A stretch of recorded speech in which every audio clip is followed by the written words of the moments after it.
ஒரு 25 வருஷத்துக்கு முன்ன 66 நினைக்கிறேன், 66ல குடும்ப கட்டுப்பாடு திட்டத்தை முதல்ல குடும்ப கட்டுப்பாடு திட்டத்தை நம்ம இந்தியாவில் அறிமுகப்படுத்துறாங்க. எல்லா மாநிலம் கடைபிடிக்கணும். உலகத்திலேயே சீனாவுக்கு அப்புறம் அதிகமா மக்கள் தொகை இருக்கிற நாடு இந்தியா. இது இப்படியே போச்சா நாடு உருப்படாது, மக்கள் தொகையை குறைக்கணும் அப்படின்னு சொல்லி குடும்ப கட்டுப்பாடு திட்டத்தை வந்தாங்க. எல்லா ஊரையும் முக்கோணம் போட்டான் சிவப்பு கலர்ல. இப்ப இருக்கிற இளைஞர்லாம் தெரியாது. முதல்ல என்ன சொன்னா, நாம் இருவர் நமக்கு இருவர்னா.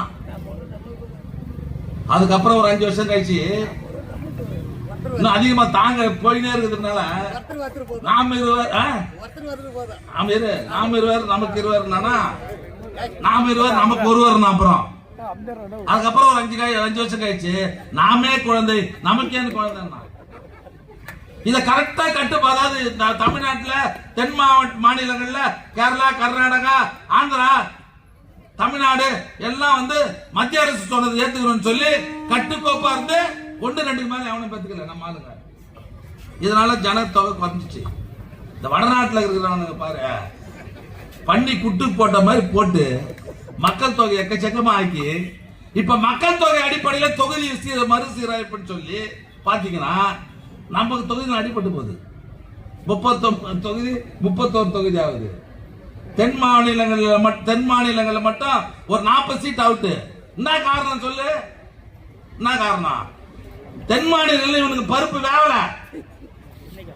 இவனுக்கு என்னதான் முக்காடு போட்டு கர்நாடகால இவனுக்கு கதை வேவல. இங்க சீட்டை குறைச்சிட்டு அங்க நமக்கு வேண்டிய ஆள் இருக்கிறாங்கல்ல, அங்க அதிகமாகிட்டா நம்ம கும்மாளிக்கலாம், தொடர்ந்து நாமளே ஆட்சியில் இருக்கலான்ற எண்ணத்துல இந்த மக்கள் தொகை அடிப்படையில் இந்த தொகுதி சீரமைப்பு எடுத்து வராங்க. இதெல்லாம் நீங்க புரிஞ்சுக்கணும். அதனால அவனுக்கு ஆவலன்னா ஒரு கவர்னரை போட வேண்டியது, ஆட்சிக்கு எதிர்ப்பு அவன் ஒரு ஆட்சி நடத்துறது, நமக்கு தேவை கொடுக்க வேண்டிய பணத்தை கொடுக்காம இருக்கிறது. கல்விக் கொள்கையில மட்டும் 2150 கோடி ரூபாய் நம்ம பணம் தரணும். செய்திகளை உடனுக்குடனும் துல்லியமாகவும் தெரிந்து கொள்ள சப்ஸ்கிரைப் பண்ணுங்க.